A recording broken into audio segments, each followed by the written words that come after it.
네, 할렐루야, 안녕하십니까? 그동안 평안하셨죠? 오늘 6월 7일 2020년 하나님의 말씀 이어서 살펴보는 시간을 갖고 있습니다. 세계 재난 극복 준비위원장 요셉이었습니다. 우리 오늘날 코로나 때문에 많이 어려운데 어떻든 팬데믹입니다. 세계 재난인데 우리가 세계 재난 극복 준비위원장 요셉이 당시에 세계 재난을 극복했던 준비위원장이었거든요. 우리 창세기 45장 7절 8절 말씀을 주제로 말씀을 해서 이 말씀을 통해 살펴보도록 하겠습니다. 저희들이 지금까지 창세기 말씀을 통해서 족장의 역사를 살펴보고 있습니다. 족장이 4명이 나오죠. 누구 있습니까? 아브라함, 이삭, 그다음에 야곱, 그다음에 요셉이 나오거든요. 이 족장의 역사입니다. 우리 족장의 역사를 공부하면서 아차하면 한 가지 실수한 게 있습니다. 그런 족장들 개인들의 역사에 집중할 수가 있습니다. 초점을 맞춰서. 그래서 아브라함이 받았던 축복, 그다음에 이삭이 받았던 복, 야곱에게 주는 교훈, 또 이삭을 통해서 요셉을 통해서 뭘 배울 건가. 물론 그러한 개인적인 받았던 복들을 우리가 살펴보면서 그래서 또 배울 것도 있겠지만서도요. 우리는 좀 더 큰 거시적인 관점으로 살펴봐야 됩니다. 그래서 아브라함, 이삭, 야곱, 요셉을 통해서 볼 때에 뭐를 보아야 되는 것인가. 먼저 우리가 잠깐 그 부분을 살펴보고 들어가도록 하겠습니다. 성경을 통해서 무엇을 볼 것인가. 그렇다면 성경을 관통하는 창세부터 요한계시록까지 관통하는 하나님의 뜻이란 게 있을까요? 일맥상통한 하나님의 뜻이 있을까요? 네, 있습니다. 우리가 성경을 통해서 분명히 있는 걸 보게 됩니다. 성경 66권은 66권으로 된 책이 아니고 한 권으로 되어 있는 66부작 대하 드라마입니다. 저자는 한 분이시죠. 하나님이십니다. 그래서 성경을 관통하는 하나님의 뜻이 있습니다.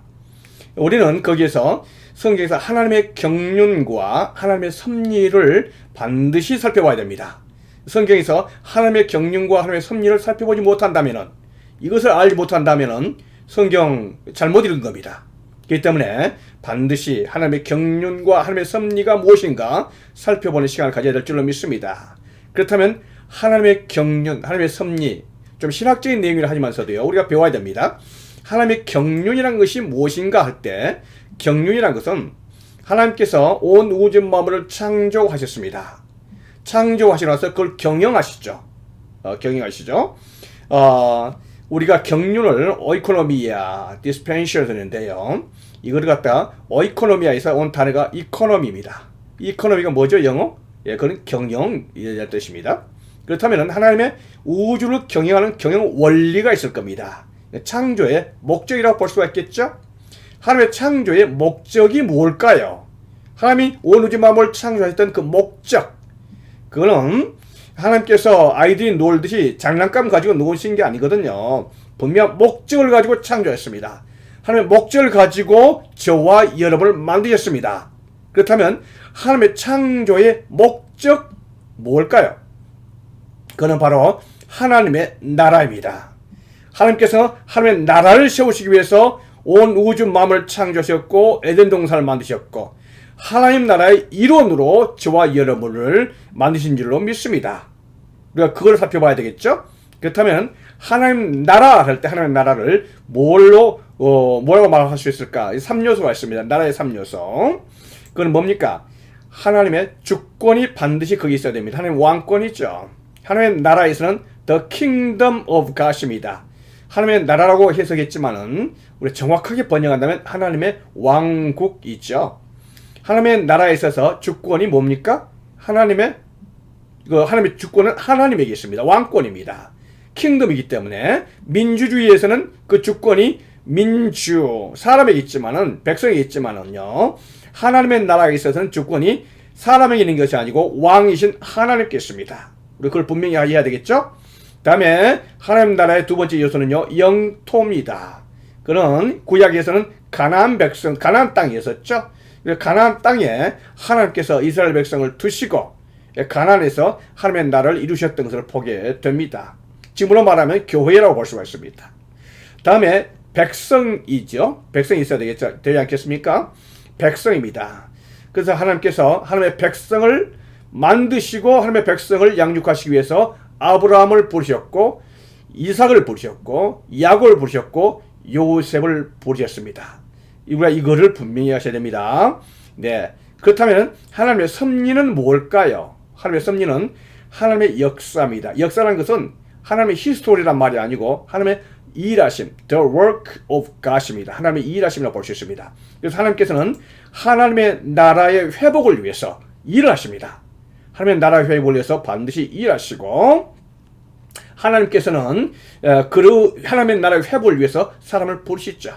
하나님의 나라를 위해 회복하셨던 분이 바로 예수 그리스도이시고 또 완성하시기 위해서 저와 여러분 그리고 시대별로 필요한 사람들을 통해서 이루십니다. 바로 이러한 하나님의 나라를 회복하신 과정 속에서 아브라함을 부르셨고 이삭을 부르셨고 야곱을 부르셨고 요셉을 부르셨고 또 저와 여러분을 부르신 줄 믿습니다. 예. 그래서 우리가 하나님의 경륜과 섭리의 역사를 아시면서 우리 성경을 공부해야 할 줄로 믿습니다.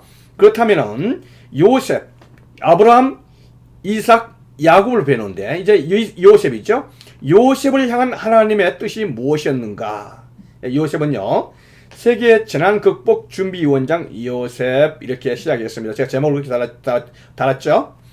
먼저 우리가 요즘 코로나를 갖다 팬데믹이라고 하는데요. 이 팬데믹 단어가 팬인 all이라는 뜻이에요. all.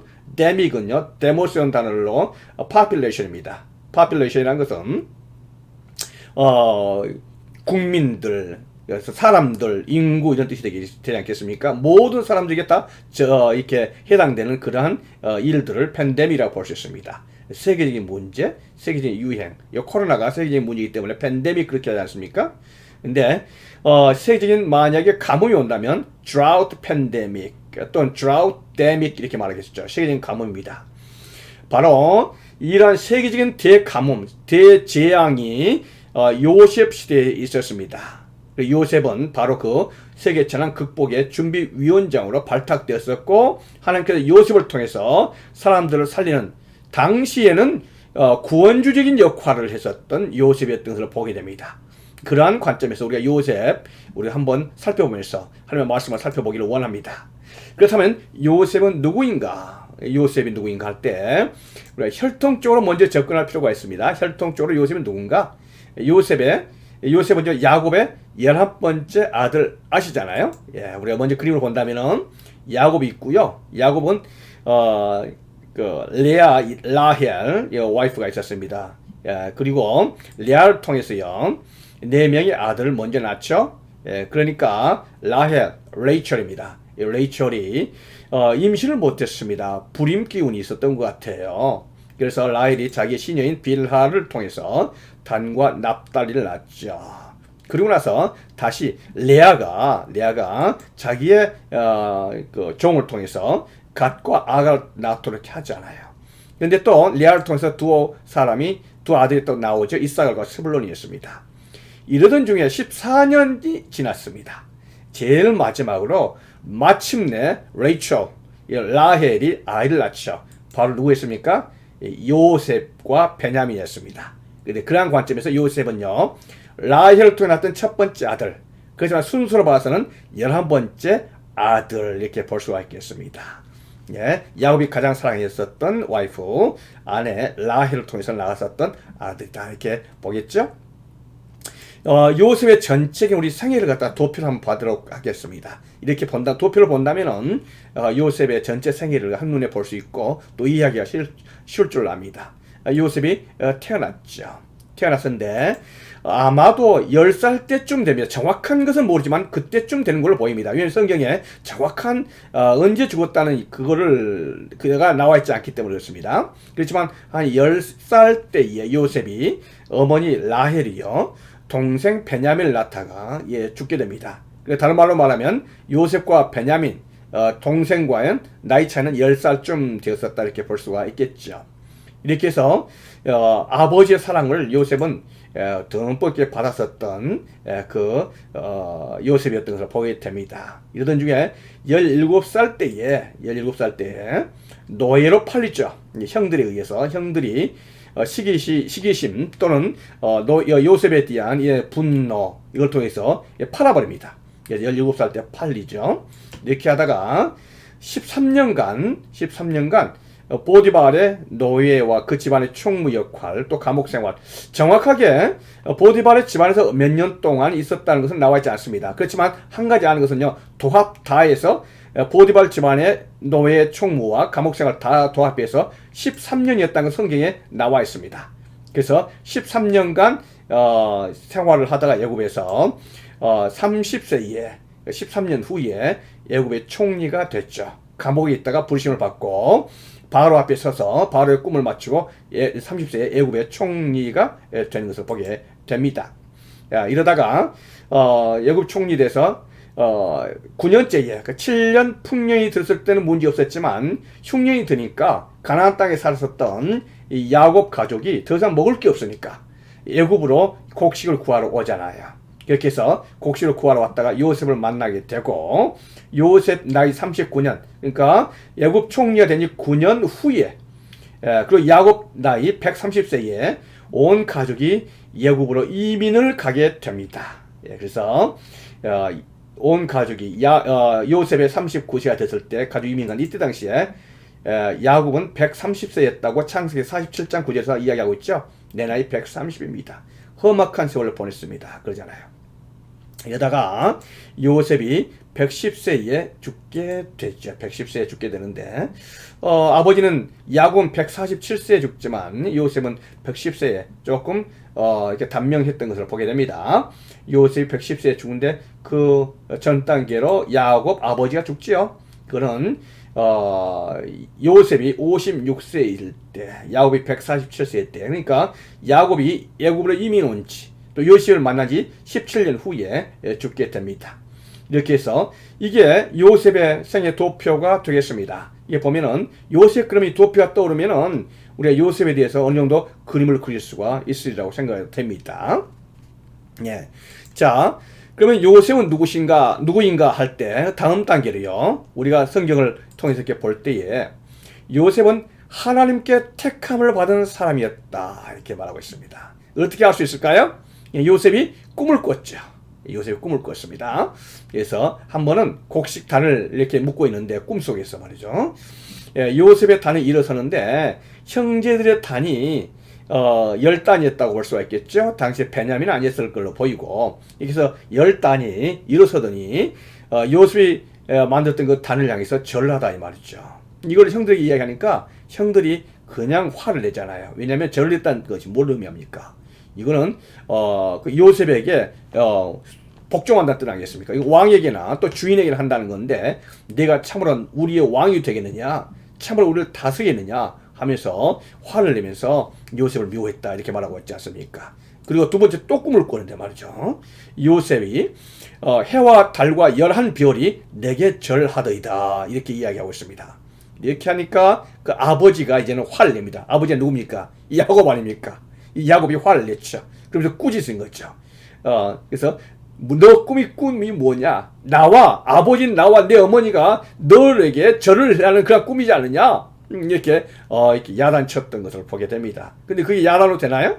이 꿈이 누구로부터 온 건가요? 하나님께서 꾸게 해주신 거 아니겠습니까? 하나님께서 특별히 선택했었던, 그래서 하나님께서 이러한 방법으로 쓰시겠다, 이게 하나님의 뜻이었습니다. 형제들보다도 더 뛰어난 것, 심지어는 아버지 야곱이 와서 요셉에게 이렇게 이렇게 요셉보다도 야곱보다도 더 우월한 입장에 설 수밖에 없는 이 요셉의 위치, 이거는요 요셉의 꿈이고 요셉의 바람이기보다도 하나님의 택함이었었고 하나님의 뜻이었던 것을 보게 됩니다. 그래서 요셉은 하나님께 택함을 받은 사람이었다 이렇게 볼 수가 있겠습니다.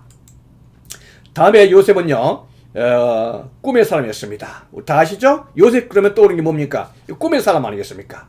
요셉이 우리가 성경에 보면요. 창세기 1장 50장, 1장부터 50장까지 해서 37장부터 50장까지. 상당히 길어요. 그래서 13장, 14장까지. 전체 14장이나 요셉에 대해서 다루고 있습니다. 그만큼 중요한 인물이라고 볼 수가 있습니다. 요셉은 꿈의 사람이다. 우리 어떤 때, 뭘 통해서 꿈의 사람인 걸 아나요? 먼저, 성장 과정에서 꿈을 꾸었던 사람이 있죠. 아까 방금 전에 우리가 봤던 것처럼, 가정에서 곡식단, 11단이 절을 하고 말이죠. 그 다음에 해와 달과 11별이, 요셉에게 절을 하는. 그래서 이 꿈이, 요셉에 있어서는 아주 기억에 남고, 그것을 아마 가슴속에 간직했으리라고 봅니다. 그래서, 이 꿈 자체보다도 이 꿈을 주셨던 하나님을 바라봤겠죠. 이 꿈의 사람, 그랬습니다. 다음에 꿈과 관련된 게 있었습니다. 이제는 가정에서 좀 더 영역이 넓어져서 사회 쪽으로 넘어갑니다. 그것은 바로 감옥에서, 감옥에서, 그 애굽 왕의 술 맡은 자와 떡 굽는 자의 꿈을 해석을 해서, 이 꿈대로 되게 되잖아요. 그래서 이 꿈에 관계된 그것입니다. 다음에 이 꿈이 이제는 국가적인 차원으로 승화됐죠? 뭐입니까? 바로 왕의 꿈으로 넘어가게 됩니다. 바로 왕의 꿈은요, 한 나라, 한 제국, 그 세계적인 꿈이 된 것입니다. 다른 말로 말하면은 바로 왕의 꿈을 통해서 요셉은요, 한 제국, 세계적인 사람으로 등장을 하게 되는 바로 그러한 단계였다, 이렇게 볼 수가 있습니다. 그래서 바로 왕의 꿈, 한 제국이었습니다. 비로소 마침내 이러한 꿈의 사람 요셉은요, 하나님 나라의 꿈을 이루는 사람으로 등장을 하게 됩니다. 하나님 나라의 꿈. 그래서 가정, 사회, 한 나라, 제국, 세계, 그리고 하나님의 나라까지 이렇게 승화되어진 꿈의 사람인 것을 보게 됩니다. 뭘 통해서 알 수 있나요?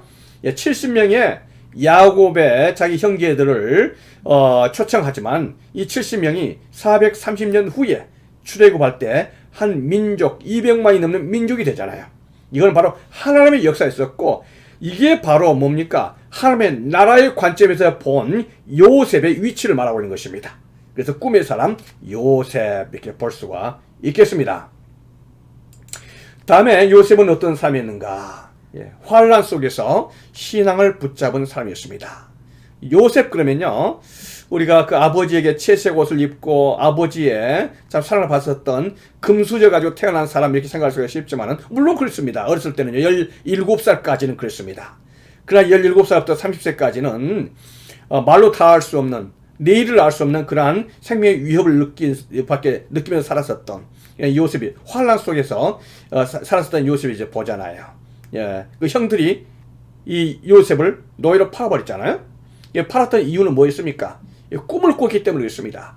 이 꿈, 그러면서 형들은 뭐라 했냐면, 이 꿈이 우리가 팔아서 애굽으로 팔아서 넘긴다면은 이 꿈이 어떻게 되는가 보자, 이렇게 말한 거예요. 조롱하는 거죠. 뭡니까? 그 꿈대로 말한다면 요셉이 왕이 되어지고 자기들보다도 더 높은 위치에 올라갈 자지만, 요셉을 만약에 팔아버린다면 노예로, 이제 요셉은 죽은 목숨입니다. 죽이지만 않았지 당시의 노예는요 그걸로 끝난 거예요. 얼마든지 이거는 이제 끝난 거 아니겠습니까? 죽을 수 있고 또 죽을 수밖에 없었고, 그 누구도 관심이 없는 노예. 정말 일반 물건처럼 취급돼서 노예. 살아도 죽어도 누가 관심도 없었던 노예. 바로 그런 노예로 팔려버린 거 아니겠습니까? 그것도 은20이었습니다. 그것도 애굽이었습니다. 그래서 내일을 알 수 없는 그런 험악한 세월에 던져짐을 받았었던 요셉이었습니다. 그리고 두 번째는요, 어떤 환란이었습니까? 애굽으로 팔렸는데, 그래서 포디발이 이 노예를, 요셉을 샀죠. 그래서 요셉이 포디발의 집에 가가지고 나서는 이런 일 저런 일을 시킨 대로 일을 하지만, 요셉이 워낙 일을 잘하다 보니까 또 총명하고, 이 요셉이 가정의 총무가 돼서 모든 걸 도맡아서 했었던 총무가 된 거 아니겠습니까? 근데 요셉의 용모가 빼어나고 아름다웠더라 그랬습니다. 아마도 이때는 요셉이 17살을 넘기고 20세에서 25세 정도 됐지 않나, 이렇게 생각이 됩니다. 그래서 20세에서 25세, 남자로 취급한다면 또 우리 여자분들도 마찬가지입니다. 제일 아름다울 때, 또 제일 참 빼어나게 아름다운 그러한 때 아니겠습니까? 사실 저도 20세에서 25세 때가 있었습니다. 바로 그때 있었습니다. 요셉이. 그런데 이 웬일입니까? 이 보디발의 아내가 다른 생각을 뿜기 시작하는 거 아니겠습니까? 그래서 이 요셉을 유혹하는 거예요. 그런데 요셉은요, 거절하는 거죠. 안 되잖아요. 그렇게 하면 안 되는 겁니다. 이 보디발, 그런데 이 요셉이 거절하니까 이 여인이 날마다 요셉에게 와서 청을 하는 거죠. 요셉이 참 힘든 시간을 보냅니다. 근데 요셉은요, 그걸 듣지 않을 뿐만 아니라 마음속에 확실한 게 있었습니다. 그것은 만약에 이 보디발의 아내와 동침을 한다면은 그것은요, 큰 죄다. 내가 어찌 이 큰 악을 향하여 하나님께 죄를 지으리까? 그건요, 보디발의 앞에서뿐만 아니라 하나님 앞에서 너무나 큰 죄다. 조그만 죄라고요? 아니죠. 큰 죄다. 내가 그 죄를 지을 수 없다. 하나님 때문에 이거를 분명하게 마음속에 기준이 서 있었던 이 요셉이었던 것을 보게 됩니다. 성결의 삶이었던 것을 보게 되죠. 하나님을 제대로 알고 하나님의 두려움을 알고 있었던 이 요셉 아니겠습니까? 이 여인이 마침내 모함을 해서 이 요셉을 갖다가 고발을 하죠. 그래서 이 포디발이요, 이 요셉을 잡아가지고 감옥에 가두는데 어디다 가둡니까? 감옥에 있다가 왕의 죄수를 가두는 곳.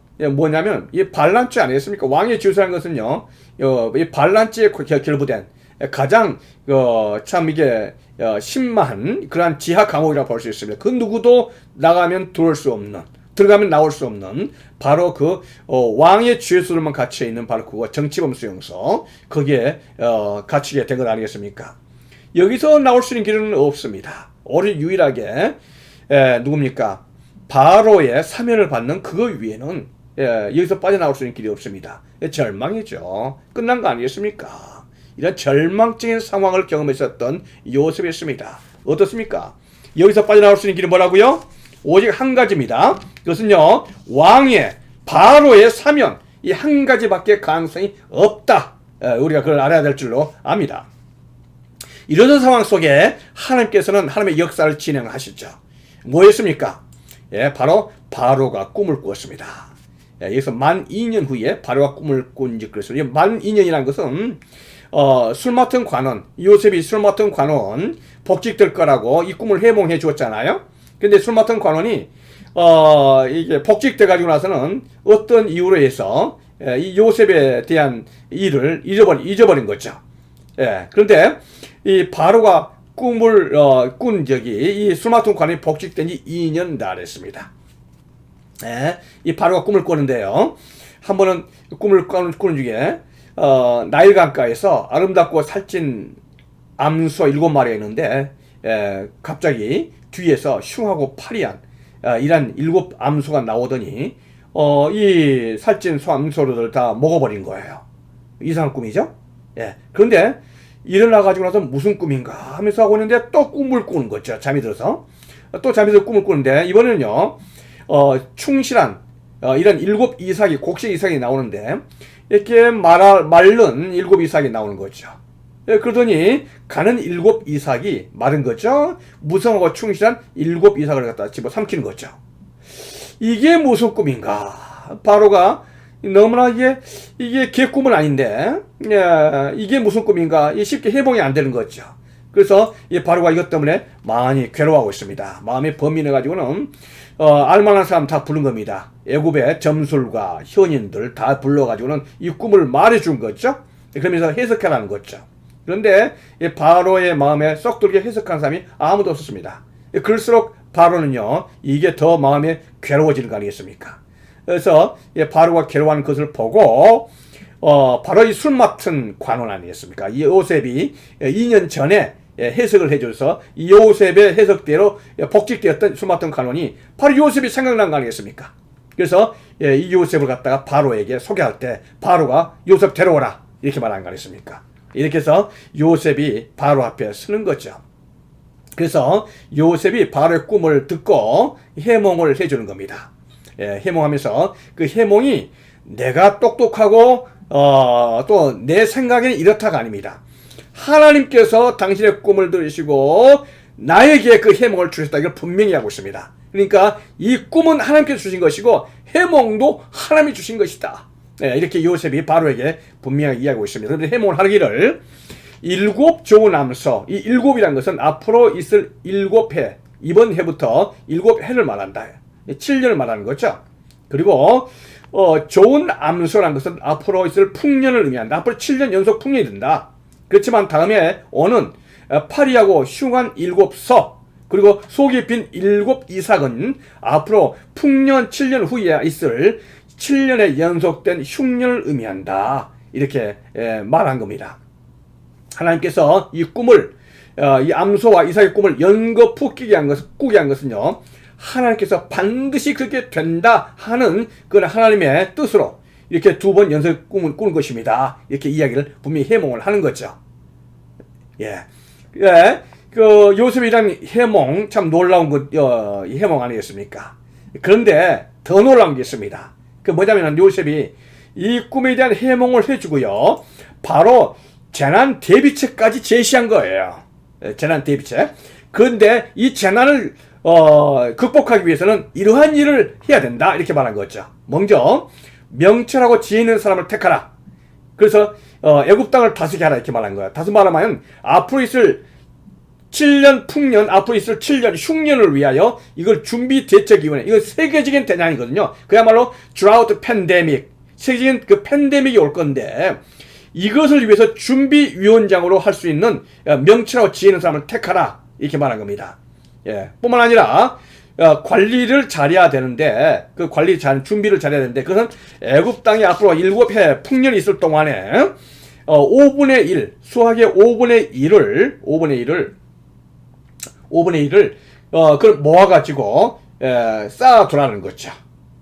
쌓아둔데, 그걸 쌓아둘 때 어떻게 하냐면은 애굽 땅에 5분의 1을 할 때는 반드시 바로에게 그 양식이 올 수 있도록, 다른 말로 말하면은 그 양식을 사는 것을 국고에서, 왕의 경비로에서 그걸 사고 그 곡식들을 각 섬에 쌓아두도록 하라, 이렇게 말한 거죠. 왕의 직속권으로 두라, 이렇게 이야기하고 있는 건 아니겠습니까? 다시 말하면요, 이것을 준비할 수 있는 준비위원장을 두라. 그리고 대비책으로는 앞으로 있을 7해 풍년 동안에 5분의 1의 양식을 거두라. 5분의 1을 반드시 모아 쌓아두라는 거죠. 준비하라는 거죠. 그리고 5분의 1씩 모아둔 그거를 그냥 돈 안 주고 뺏어올 수 없잖아요. 경비를 주고 사야 되잖아요. 요즘도 시골에 있는 우리가 그 농산물 갖다 다 정부에서 삽니다. 이렇게 할 때 그 돈은 바로의 돈으로 국고에서 나가도록 하고, 대신에 모든 곡식은 바로의 국고에 환수할 수 있도록 하라. 이걸 분명히 이야기하고 있습니다. 이러한 대비책을 제시할 때에 37절이죠. 바로와 그의 모든 신하가 이 일을 좋게 여긴지라 했습니다. 이 일이라는 것은 영어 성경에 the plan이었습니다. 그러니까 요셉이 대단한 거 아니겠습니까? 꿈을 해몽해 준 것도 대단한데 이 재난을 갖다가 극복할 수 있는 대비책까지 세워줬으니 얼마나 대단하겠습니까? 그래서 바로와 모든 신하가 이 플랜을 좋게 여겼다, 이렇게 말했습니다. 그런데 더 놀라운 일은요, 그 후에 일어납니다. 자, 그러면 준비위원장을 누구로 삼아야 되느냐? 앞으로 있을 7년 풍년을 준비하고, 이걸 갖다가 잘 이렇게 대비책을 세우고 이렇게 해가지고 앞으로 있을 그 흉년을 준비할 수 있는 그러한 사람, 이런 준비위원장을 누구로 할 것인가? 이렇게 말할 때 바로 눈에 들어오는 사람이 바로와 그 신하들이 누굽니까? 바로 요셉이었습니다. 이걸 설명하는 그 요셉을 바라보면서 바로가 생각이 번쩍 든 거 아니겠습니까? 해몽을 해주고 대비책까지 세울 수 있는 이 사람이라면, 그리고 이 사람 속에 하나님의 영에 감동된, 이렇게 말했는데 이 말은 영성에 보면은 하나님의 영이 이 사람 안에 있다, 이렇게 말했습니다. 그러니까 요셉을 보면서 바로는 뭘 본 겁니까? 하나님께서 함께한 사람, 하나님의 사람이라는 걸 보게 된 거죠. 그러니까 바로는 하나님의 영에 감동된 이렇게 명철하고 지혜로운 사람이라면은 앞으로 있을 7년 대환란, 세계적인 팬데믹을 극복할 수 있을 걸로 이렇게 신뢰가 되는 거 아니겠습니까?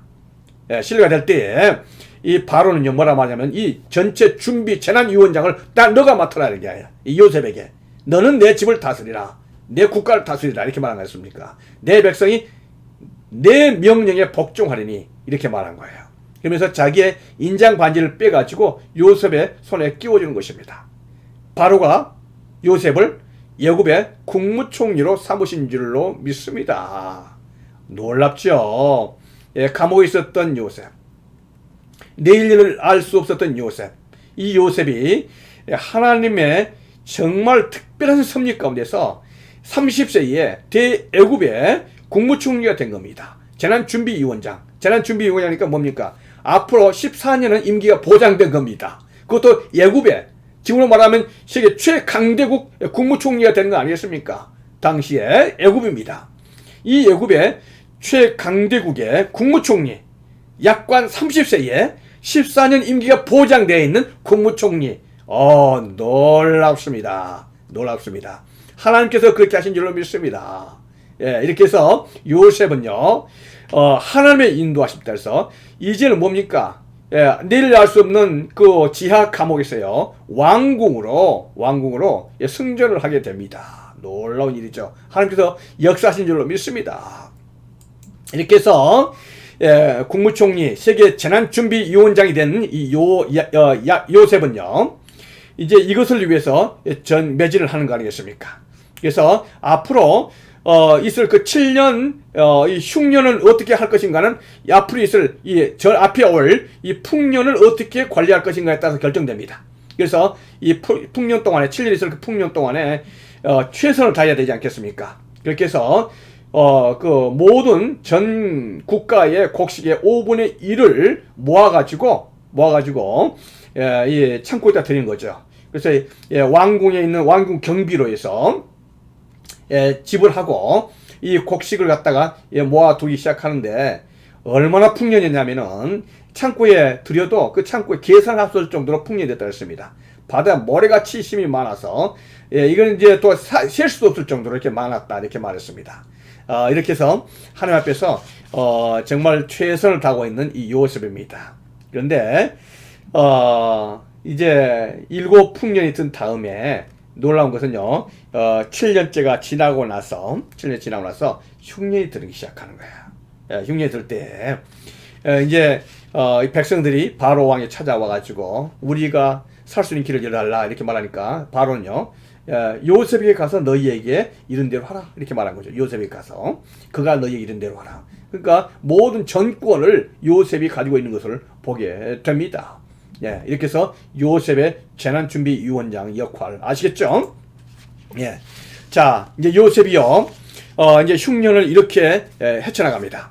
먼저 이제 국가의 곡식이 다 떨어진 거 아니겠습니까? 흉년이니까 사람들이 이제 곡식을 이제 와서 사 먹기 시작하는 거죠. 돈을 가지고 옵니다. 그러니까 요셉은 이 곡식을 돈을 받고 파는 거 아니겠습니까? 예, 우리가 한 가지 알 것은요, 7년 풍년 다음에 7년 흉년인 거예요. 요셉은요, 전 국고의 전 재산을 곡식 사는 데 다 투자했습니다. 이거 굉장히 큰 모험이거든요. 이 투자입니다. 투자인데, 투자는요, 이익을 남기기 위해서 하는 거 아니겠습니까? 근데 7년 풍년 동안에는 그런 대로 했다 쳐요. 근데 7년 후에 계속해서 풍년이 들어버리면요, 왕궁에는 돈이 하나도 없고 곡식만 있는 것입니다. 이 왕궁에는 곡식 있고 돈이 없을 때 앞으로 응급적인 상황에서 어떻게 국민들을 통치하겠습니까? 큰 문제가 생길 수 있거든요. 예, 그러니까 어떤 면에서는 정말 위험 부담이 있는 그 투자였다고 볼 수가 있겠습니다. 그러나 요셉은 하나님께서 주셨던 그 꿈을 전적으로 믿고 하나님을 신뢰하고 나갔던 거죠. 그랬더니 7년 풍년 다음에 놀랍게도 그 다음부터는 흉년이 들어서 곡식을 팔 수가 있는 겁니다. 그렇게 했더니 단번에 지금까지 투자했었던 그 돈을 걷어들일 수가 있는 거 아니겠습니까? 하나님께서 주신 참 지혜인 줄로 믿습니다. 그렇게 해서 그 곡식을 팔았더니 애굽 땅과 가나안 땅에 돈이 다 떨어졌다 했습니다. 그 떨어진 돈이 어디 있겠습니까? 이 애굽의 왕실로 들어온 거 아니겠습니까?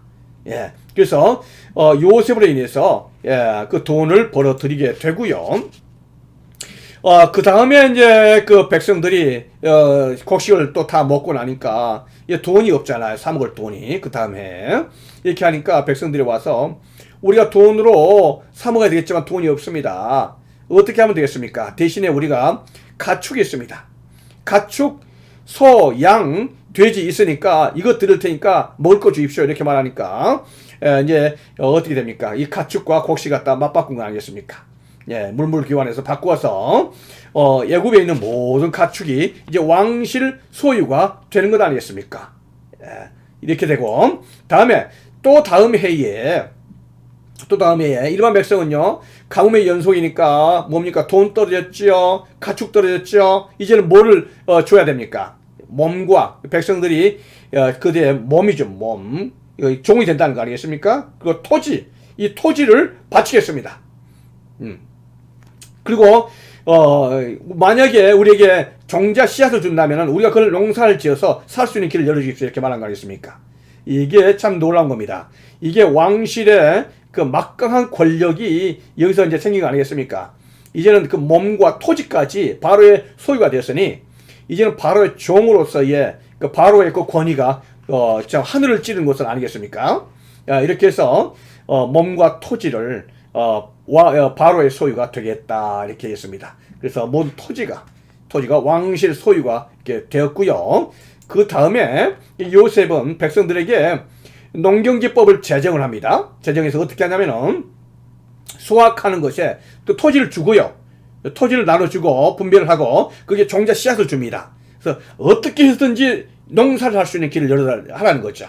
그래서 비록 가뭄이다 할지라도 놓을 수는 없잖아요. 어떻게 해서든지 농사를 지어서 농사가 많든 적든 간에 거기에 5분의 1을 상납하고 5분의 4는 너희가 가져가서 생활해라 이렇게 말한 거죠. 5분의 1이니까 25%가 되겠습니다. 25% 토지 주고 다음에 종이었으니까 종의 신분을 농사 짓도록 하고 그 다음에 종자 씨앗까지 주고 그 다음에 25% 가지고 하니까요 그렇게 썩 나쁜 건 아닌 걸로 보입니다. 그렇잖아요? 근데 우리가 한 가지 알 것은 요셉이 이러한 것들을 이 정도 되면 딱 공짜로 이렇게 줄 수도 있잖아요. 요즘 팬데믹이기 때문에 미국에서도 여러분 1200불씩 다 받으셨잖아요. 한국에서 나눠주고 막 그렇잖아요. 국가가 좀 살만한 나라에서는 좀 여유있게 주고 그런 걸 보게 됩니다. 근데 한 번, 두 번은 줄 수 있습니다. 근데 계속해서 이렇게 할 수는 없습니다. 국고가 워낙 소실되니까. 그래서 참 이게 앞으로 계속 이 코로나 때문에 일을 못하게 될 경우에는 세계적인 이러한 재난이 될 수가 있습니다. 이제는 팬데믹 코로나가 문제가 아니라 경제적인 큰 문제가 닥치게 되겠죠. 우리가 그걸 생각한다면요, 당시에 요셉 당시에 있었던 이 팬데믹, 드라우트 팬데믹, 이러한 그 가뭄에 대한 것은요, 오늘날에 있어서도 많이 참고 사항입니다. 이때 요셉은요, 공짜로 이것을 어떤 프리로 주었던 것이 아니고 반드시 농사를 지어서 25%를 바쳐라. 그리고 너희들 나머지 걸 생활해라. 이렇게 말합니다. 그러니까 국민들은 참 살 수 있는 길이 농사 지을 수 있는 길이고 서울도 5분의 4를 가지고 있었으니까 최선을 다해서 농사를 지을 걸로 보입니다. 바로 요셉은 그렇게 했습니다. 이렇게 해가지고 농경지법을 제정을 하고 있는 것을 보게 되고요. 이렇게 볼 때 요셉은요, 참 그 요셉의 이러한 생각들 아주 참 깊고 심오한 것을 보게 됩니다. 이것을 요셉이 어떻게 알았을까요? 이런 농경지법과 경제법을 요셉이 지금까지 어떻습니까? 감옥에서 생활했었고 또 기껏 해봤자 바로 누굽니까? 보디발 집안에 있었던 것이 전부라고 볼 수가 있잖아요. 그런데 요셉을 이러한 국가적인 전 세계적인 재난을 헤쳐나가는 게 너무나 지혜롭고 정말 교육받은 사람처럼 이렇게 하고 있단 말이죠. 요셉이 똑똑하고 지혜롭게 하지만 하나님께서 요셉에게 준 지혜에 있었고 요셉은 하나님께 이러한 지혜를 물려받을 수 있는 힘성을 가질 수 있는 그런 사람으로 보입니다. 우리가 지금 팬데믹 때문에 어려울 때에 바로 요셉 같은 사람이, 영웅적인 사람이 바로 미국과 한국과 전 세계적으로 나와야 될 줄 믿습니다. 그래서 이러한 문제를 우리가 해결해야 됩니다. 자, 이렇게 해서 요셉 참 대단한 사람이죠. 본받고 싶은 사람입니다. 뿐만 아니라 요셉은요, 우리가 이어서 이렇게 본다면은 요셉의 심성은요, 그 인간성이 아주 됐습니다. 이 형제들을 용서한 요셉의 인간성이 됐습니다. 형제들이 헤어진 다음에 참 이렇게 그 후에 이렇게 요셉을 만나게 되잖아요. 요셉을 만나서 요셉이 그 국무총리 있을 때 이렇게 왔을 때 그 형들을 이렇게 만나게 됐죠. 그때 요셉이 형들에게 내가 요셉입니다 이렇게 말하죠. 나는 당신들의 아우 요셉이니 당신들이 애굽에 판 사람입니다. 가까이 오시오. 그러니까 또 가까이 오죠. 가까이 갈 수밖에 없죠. 그래서 나는 당신들의 아우인데 애굽에 판 사람이다 이렇게 말할 때 그 형들이 얼마나 놀랬을까요? 여러분, 그 애굽에 팔아버렸던 그 죽으라고 팔아버린 거 아니겠습니까? 얼마나 미웠으면 노예로 팔겠습니까? 앞으로 참 죽을 수밖에 없는 그런 노예 아니겠습니까? 그 어떻게 팔아버렸던 그 동생이 형들 앞에 국무총리로 더구나 애굽의 국무총리로 나타났으니 형들이 얼마나 놀랬겠습니까? 이렇게 놀란 형들 앞에 요셉은 뭐라고 말합니까? 당신들이 나를 이곳에 팔았다고 해서 근심하지 마십시오. 하나님이 생명을 구원하시려고 나를 당신들보다 먼저 보내셨습니다. 이렇게 하면서 그 형들을 용서하고 있는 것을 보게 됩니다. 여러분, 저와 여러분 같아도 그렇게 하시겠죠? 그런 형들 앞에 죽으라고 애굽의 노예로 팔아버린 거 아니겠습니까? 노예로 팔린 그 사람 얼마나 힘들겠습니까? 그런데 어떻습니까? 저와 여러분 용서 흔쾌히 하시겠습니까? 아마 파는 사람도 걸렸다.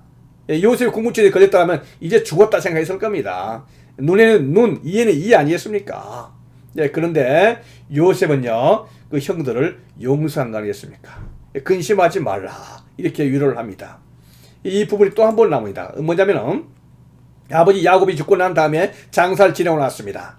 장사 지내고 났으니까 이 형들이 말이죠. 10명이 모여가지고는 이제는 근심합니다. 왜냐면 그 전에는 아버지가 살아계셨으니까 요셉이 형제들을 함부로 못했을 걸로 생각한 거죠. 그래서 아버지가 죽었으니까 우리는 이제 죽었다 생각하는 거 아니겠습니까? 그때 요셉에게 형들이 가가지고 나서는 한 가지 말한 게 있습니다. 아버지가 돌아가시기 전에 우리에게 명령한 바가 있습니다. 유언이죠. 유언한 바가 있는데 뭐라고 말했냐면은 내가 죽거든 내 형들이 내게 악을 행했을지라도 그들의 허물과 죄를 용서하라. 이렇게 유언했습니다. 우리 죄를 용서해 주십시오. 뭘까요? 아버지가 돌아가셨다 할지라도 우리에게 원수 갚지 마십시오. 이런 거 한 거 아니겠습니까? 이렇게 하니까 요셉이 그 말을 듣고 나서는 운 것이죠. 왜냐하면 요셉의 진심을 몰라보거든요. 또 그 형들이 와주는 요셉 앞에 우리는 당신의 종입니다. 이렇게 하면 납작 엎드리는 거 아니겠습니까? 여러분, 이 요셉의 형제들의 그 두려움을 아시겠습니까? 그만큼 그렇게 두려워할 정도로 그들의 죄가 나빴던 것을 이 사람들이 아는 거죠. 죄 지은 사람들은 발벗고 못 잡니다. 이 형들이 지금 요셉 앞에서 정말 꼼짝없이 이렇게 애걸복걸하고 있는 이 요셉의 형들 아니겠습니까? 어쩌면 이래 마땅하죠. 동생을 팔아버렸으니까 죽으라고. 그리고 그 팔렸던 동생은 국무총리로 나타났으니 얼마나 두렵겠습니까? 이때 요셉은 어떻겠습니까? 요셉은 울 뿐만 아니라 내가 하나님을 대신하겠습니까? 내가 복수하겠습니까? 당신들에게 복수한다는 것은 하나님을 대신한 건데 내가 하나님을 대신할 수 있겠습니까? 그러지 마십시오. 두려워하지 마십시오. 하면서 간곡한 말로 위로를 했다. 이렇게 말을 하고 있습니다. 여러분, 요셉이 정말 그 인간성이 피스메이커인 줄로 믿습니다. 그 형들에게 정말 이러한 아량으로 형들을 용서할 수 있었던 바로 요셉이었습니다. 근데 우리가 이 한 가지 한번 짚고 넘어가자고요. 뭐냐면 이 요셉이 인간성이 좋아서 그냥 다른 사람들 용서하고 관용이 넘쳐서 그냥 말로 사람 좋아서 이렇게 형들 용서했다 치면 또 할 말 없습니다만은 이렇게 한 사람이 쉽지 않거든요. 그냥 좋을 대로 용서했다. 인간성이 좋아서 아닙니다. 이 정도면은 아마 그 누구도 쉽게 용서할 수 없을 겁니다. 자, 그러면 요셉이 이러한 형들을 관용하고 포용했었던 거기는 이유가 있었을 걸로 보입니다. 그 이유가 중요한 거 아니겠습니까? 단순한 요셉의 인간성 때문이 아니에요. 관용 때문이 아니에요. 사람 좋아서 그런 게 아닙니다. 뭘까요? 요셉은요, 철저하게 하나님의 섭리를 깨닫는 사람이었었고 하나님을 아는 사람이었어요. 이게 중요합니다. 뭐냐면 하나님이 나를 바로에게 아버지로 삼으시고 그 온 집의 주로 삼으시며 애굽 온 땅의 통치자 삼으십니다. 하나님께서 나를 당신들이 팔았지만은 애굽 땅의 통치자로 삼았다는 거죠. 예, 그런데 나를 당신들보다 먼저 보내신 분은 당신들이 나를 팔아서가 아니라 하나님께서 나를 보내신 겁니다. 먼저 이렇게 말씀하신 거예요. 그러니까 요셉은요 정확하게 하나님의 섭리와 하나님의 경륜을 깨닫고 있는 사람입니다. 자신을 향한. 예, 형들이 팔았지만은 사실 형들이 판 게 아니라 나를 애굽으로 보내시기 위한 하나님의 계획이었고 하나님의 뜻이었다. 이 사실을 요셉은 분명하게 알고 있는 거죠. 하나님의 경륜과 하나님의 섭리를 깨닫고 있는 사람만이 이런 답변을 할 수가 있습니다. 만약에 하나님을 알지 못한다면 이보다 더 원수가 어디 있겠습니까? 아버지 때문에 지금까지 봐줬다 한다 할지라도 아버지 돌아가셨으니까 놔두겠습니까? 그런데 하나님께서 하신 그 일, 바로 요셉은 그 섭리를 깨닫고 있었던 거 아니겠습니까? 그런데 한 가지 요셉은요 더 놀라운 게 있습니다. 하나님께서 왜 자기 자신을 먼저 애굽에 와서 애굽의 국무총리가 되었는가 하는 사실을 알고 있는 거죠. 그게 뭐였습니까? 바로 45장 7절 말씀 있죠. 하나님이 이 큰 구원으로 당신들의 생명을 보존하고 당신들의 후손을 세상에 두시려고 이렇게 말씀하신 거죠. 놀랍죠. 뭡니까? 하나님께서 바로 이스라엘 그 야곱의 자손들을 보호하기 위해서 세상에 보존하시기 위해서 나를 애굽으로 보냈고 애굽의 국무총리로 삼았습니다 하는 것이 바로 요셉의 목적이고 비전이고 사명이다. 이걸 알고 있는 것이었죠. 놀랍죠. 여러분, 우리가 우리를 향한 하나님의 계획을 알아야 될 줄로 믿습니다. 저와 여러분을 향한 하나님의 계획과 하나님의 뜻이 뭡니까? 요셉이 만약에 국무총리가 되는 것이 자기 자신의 복이었다 생각한다면 자기 자신의 축복과 영달을 위해서 살았던 것이 그의 복이었습니까? 아니죠. 요셉은 그것만 알았던 것이 아니고 뭐였습니까? 하나님께서 나를 부르셨던 것은 앞으로 이스라엘 백성을 세우기 위한 하나님의 나라를 세우기 위한 바로 그곳에 하나님께 인도하시면 불러주신 거다. 하나님의 섭리가 나를 향하는 섭리가 있다. 하나님의 나라를 위한 이것을 깨닫는 사람만이 바로 이러한 관용과 하나님 앞에서의 이러한 하나님의 뜻을 품을 수가 있을 줄로 믿습니다. 놀랍죠? 감사합니다. 우리가 여기까지 해서요 요셉에 대한 평가를 한번 살펴보겠습니다. 요셉은 여러분 우리가 어떻게 평가를 해야 되겠습니까? 지금까지 요셉의 상황들을 보면서요 요셉은 교활한 모략가였습니까? 무자비한 권력가였습니까? 꼭 공짜로 줄 수 있는 돈을 갖다 돈을 받고 곡식을 줘야 됐고 또 공짜로 줘야 될 그 곡식을 다음에 곡식과 그 짐승과 그 땅을 토지를 꼭 받아야만 됩니까? 다 그냥 주지 그냥 굳이 25% 5분의 1을 받아야만 됩니까? 교활한 모략가 무자비한 권력가입니까? 그리고 그 모든 것들 곡식들과 그 돈들과 그 토지들 바로에게 국고로 환수해야 하는 그러니까 바로 왕만을 위한 충신이었습니까? 아니죠. 그것은 바로 요셉 때문에 애굽이 살고 세계가 살았었던 팬데믹을 극복했었던 요셉이었습니다. 왜 그렇습니까? 요셉은요 하나님의 경륜을 이루는 신앙인이었기 때문에 그렇습니다. 할렐루야. 우리가 바로 이런 하나님의 경륜과 하나님의 섭리 속에 있는 하나님의 사람이 되어야 될 줄로 믿습니다. 그러한 사람이 이 시대에 필요하고 이 시대에 나와야 될 줄로 믿습니다. 자, 요셉에 대해서 이렇게 하는데 한편 우리가 창세기를 마무리해야 되기 때문에 계속해서 나갑니다. 진도를. 이 야곱은 이제 애굽으로 갑니다. 요셉의 초청을 받아서 이제 애굽으로 가는데 브엘세바에서 이제 이르러서 하나님께 희생 제사를 드렸습니다. 그 밤에 하나님의 이상 중에 이스라엘이 나타났습니다. 야곱아 부르는 거죠. 야곱이 내가 여기 있습니다. 이렇게 부릅니다. 여기서 우리가 한 가지 알 수 있는 것은요. 애굽으로 이민을 떠나지만 야곱에게는 두려움 반, 참 기대 반, 걱정 반, 모든 게 갈피를 못 잡습니다. 정확하게 이것이다 하는 것이 떠오르지 않는 거예요. 이러한 야곱에게 하나님께 나타나신 거 아니겠습니까? 야곱이 이러한 두려움이 있었던 것은 이유가 있습니다. 그것은 야곱 가정에 비밀이 있거든요. 야곱 가문에 비밀이 내려왔습니다. 그 비밀이 뭐냐면 할아버지 아브라함 때 거슬러 올라갑니다. 아브라함 때에 하나님께서 아브라함에게 나타나셔가지고 언약 조인식에 썼죠. 촛불, 그 횃불의 언약식에서 말씀하시기를 하나님께서 하셨던 바가 있었습니다. 뭐라고 말하냐면 너는 정령이 알라 내 자손이 이방에서 객이 되어 그들을 섬기겠고 그들은 400년 동안 내 자손을 괴롭게 하리니 그 섬기는 나라를 내가 징벌할지며 그 후에 내 자손이 큰 재물을 이끌고 나오리 이렇게 말했습니다. 뭡니까 여기서? 내 자손이 이스라엘 백성이 언젠가는 이방 나라의 종이 된다 이렇게 나오고 있어요. 그리고 몇 년간 종이 된다는 겁니까?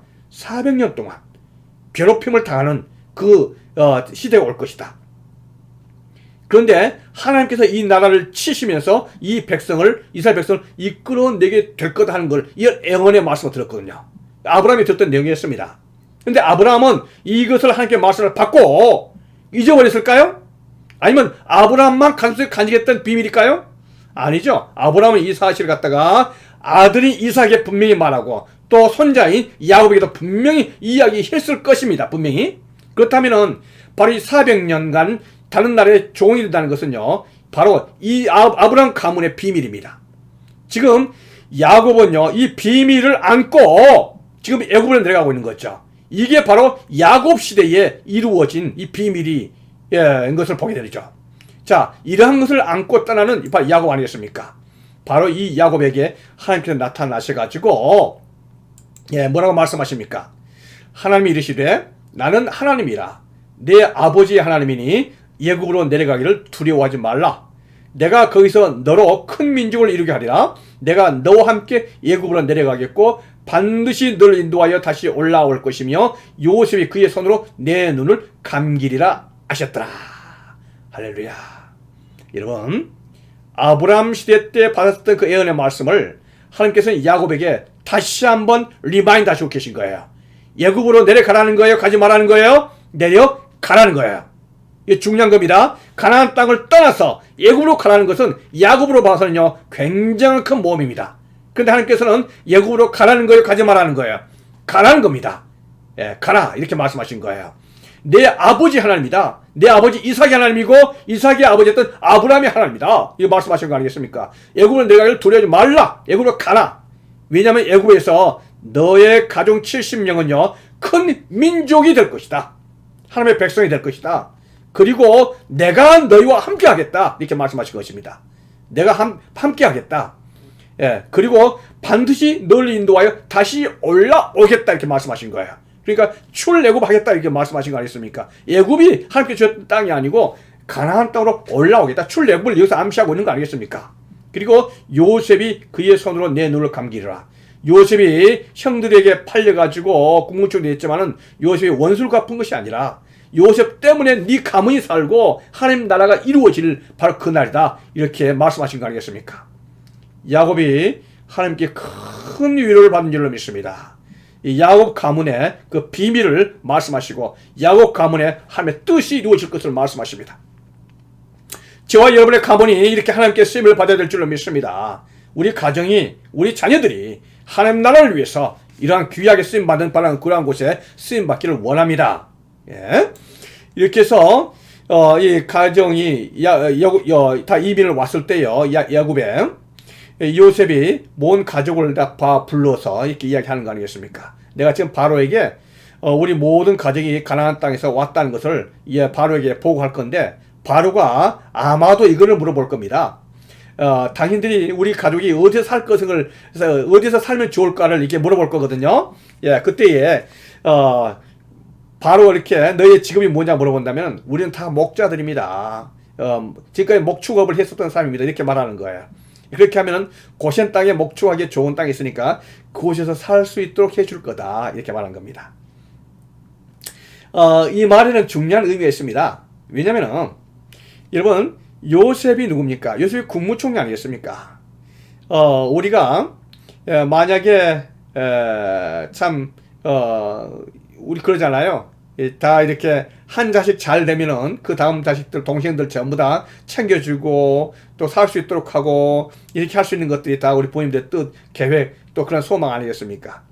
요셉이 국무총리 했다면요. 요셉이 대애굽의 국무총리잖아요. 못할 게 뭐 있습니까?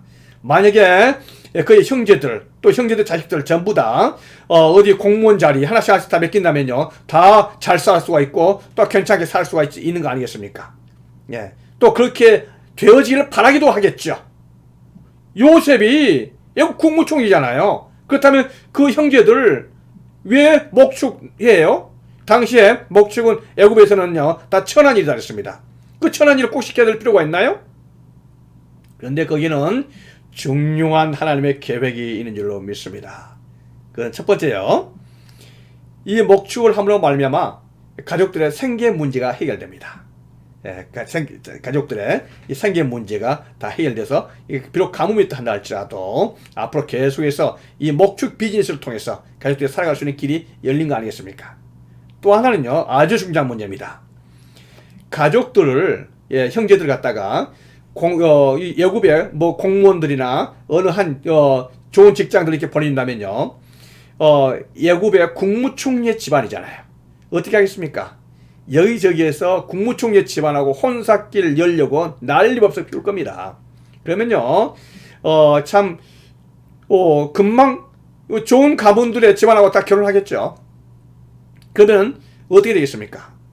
이 애굽의 이스라엘은요 공중분해되어 버립니다. 하나님이 주셨던 그 언약의 말씀, 아브라함과 이삭과 야곱에게 주었던 그 언약의 말씀, 내 민족을 통해서 하나님의 나라를 이루게 하리라 했었던 그 하나님의 뜻은요 물거품이 된 거 아니겠습니까? 그러면 되겠습니까? 이스라엘 백성은요 한 단일 민족으로 하나님의 백성으로 혼혈 민족이 아니라 하나님의 백성으로 남아 있어야 될 필요가 있는 거죠. 그것도 몇 년간? 400년간. 여러분 10년도 아니고 100년도 아닙니다. 400년간을 이스라엘 백성들이 이렇게 모여있으면서 한 민족을 형성할 수 있는 그런 장소, 그런 터전이 있어야 되는 거 아니겠습니까? 누가 그걸 만들어줄 수 있겠어요? 바로 이러한 모든 기반은 요셉만이 할 수가 있습니다. 요셉이 국무총리잖아요. 요셉이 하나님의 사람이잖아요. 그래서 요셉을 통해서 하나님께서는 고센 땅의 이스라엘 백성을 이렇게 그야말로 쿼런틴 아니겠습니까? 지금으로 말하는 쿼런틴, 격리해 놓은 거죠. 그렇게 하면서 이스라엘 백성의 혈통 문제, 이스라엘 백성의 단일 민족을 세우시고 하나님의 백성을 세우시면서 거기서 생존할 수 있도록, 섞이지 않도록 하나님이 하셨던 특별하신 하나님의 섭리가 요셉을 통해서 형제들이 고센 땅에 살도록 하는 데 있는 줄로 믿습니다. 이 일을 위해서 하나님께서 요셉을 국무총리로 보내셨던 겁니다. 이렇게 하시고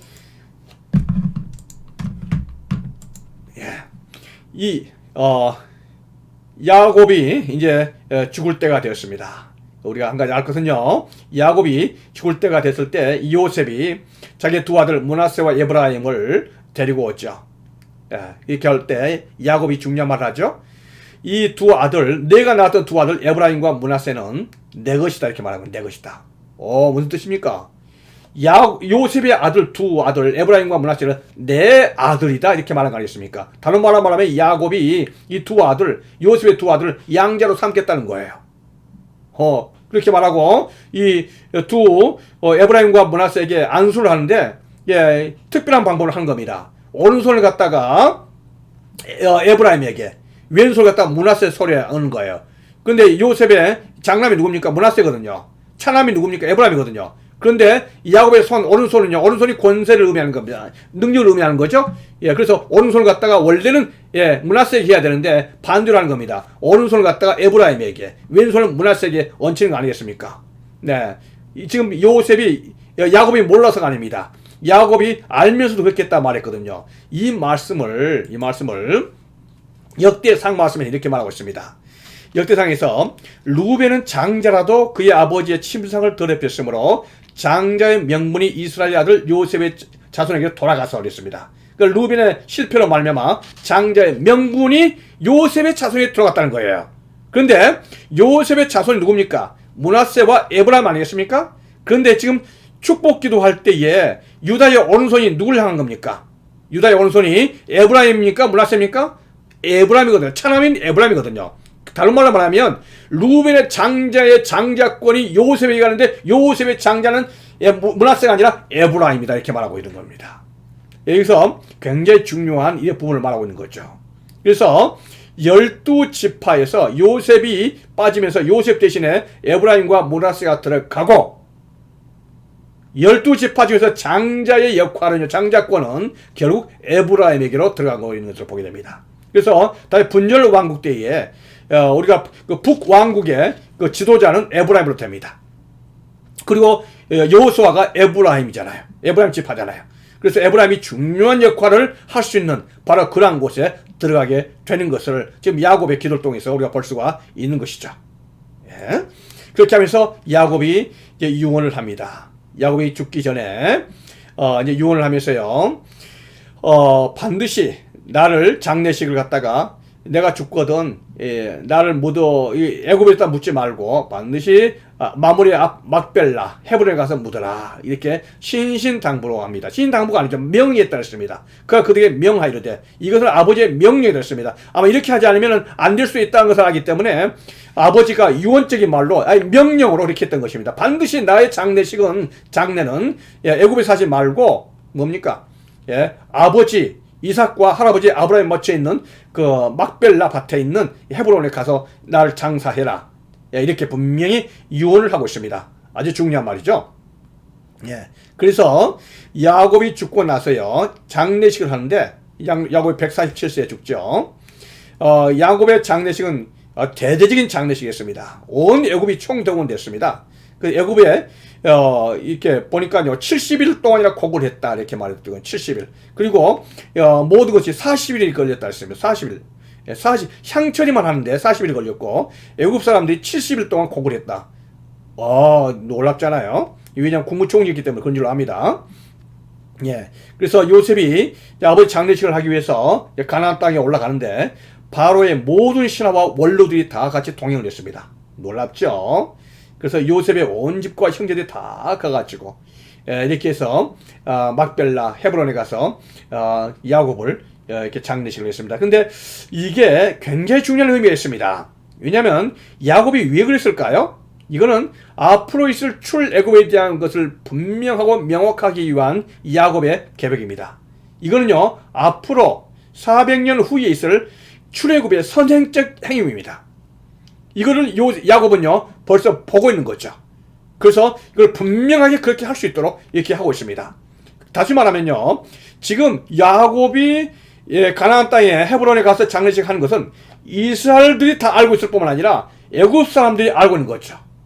모세가 400년 후에 출애굽을 했던 것들은 이거 역사적으로 옛날에 400년 전에 요셉의 시대도 이런 일이 있었다는 사실을 야곱 사람들은 알았다 이거죠.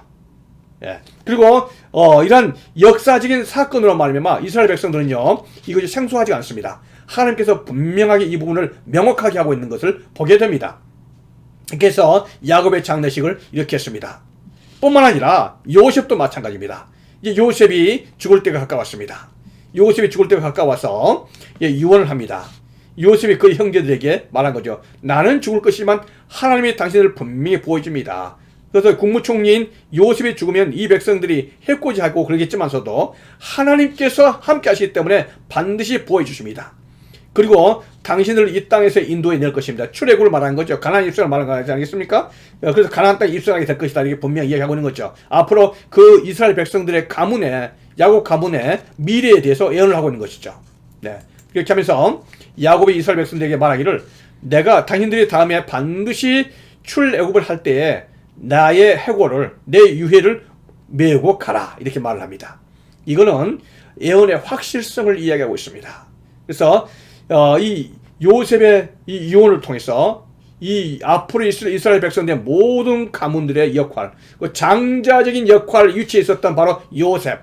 그러면서 이 요셉의 역할로 말미암아 이스라엘 백성은 앞으로 보호받게 될 것일 뿐만 아니라 민족이 되어지고 출애굽하게 된다 하는 사실을 마음속에 품으면서 살게 되는 거 아니겠습니까? 요셉이 110세에 죽게 되는 것이죠. 우리가 요셉을 평가를 할 때 이렇습니다. 요셉은 한마디로 말해서 여호와께서 요셉과 함께 하심으로 그가 형통한 자가 되었다. 창세기 39장 2절 말씀에서 이야기하고 있습니다. 하나님께서 요셉과 함께 하신 줄로 믿습니다. 왜 하나님께서 요셉과 함께 하셨죠? 요셉이 하나님과 함께 하셨기 때문에 그렇습니다. 하나님과 함께한 사람에게 하나님께서 함께할 줄로 믿습니다. 하나님께서 함께하심으로 무슨 뜻입니까? 임마누엘 아니겠습니까? 하나님께서 함께하심으로 요셉이 했던 모든 일이 형통하게 되었다. 이렇게 하고 있습니다. 하나님과 함께했던 그 요셉의 삶의 태도는 뭐였습니까? 언제나 코람되어 있습니다. 코람되어 뭔 거죠? before God입니다. 하나님 앞에서 삶을 살았다 이거죠. 내가 하나님께 죄를 지으리까?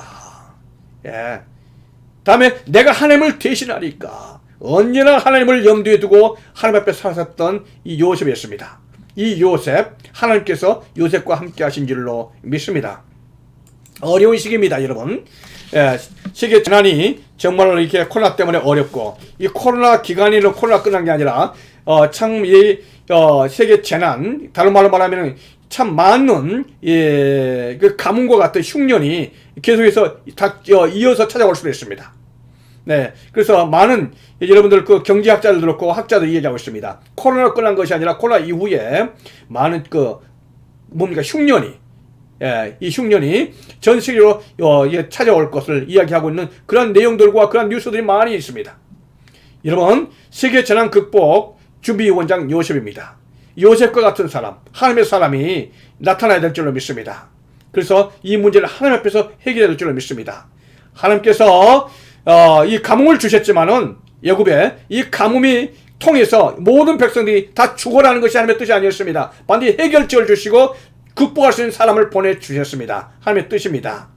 코로나도 마찬가지입니다. 코로나를 통해서 하나님께서 모든 사람의 길을 엄벌히 취하는 것이 하나님의 뜻이 아닙니다. 하나님께서 극복할 수 있는 과정 속에서 하나님의 뜻을 주시고 하나님께서 개입하시고 하나님의 뜻을 보여주시는 것이 하나님의 역사의 길인 줄로 믿습니다. 우리가 참 이 요셉의 이 말씀을 우리가 공부를 했습니다. 그래서 기도 가운데서 요셉 같은 사람 되기를 원하시고 또 요셉 같은 사람이 나타나서 하나님의 사람이 나타나서 이 세계를 잘 이 어려운 상황을 극복할 수 있도록 위해서 기도해야 될 줄로 믿습니다. 이렇게 해서 우리가 창세기 1장부터 50장까지 네 사건 또 네 족장에 대해서 살펴보았습니다. 오늘에서 요셉까지 봤고요. 다음 주에는 요셉 이후에 또 모세로 넘어가는 그런 상황 살펴보면서 하나님께서 주시는 이 연대기 성경 살펴보면서 은혜 되는 시간 되어지기를 축복드립니다. 감사드립니다. 코로나 기간 동안에 모두 평안하시기를 하나님의 이름으로 또 주님의 이름으로 예수님의 이름으로 축원드립니다. 안녕히 계십시오.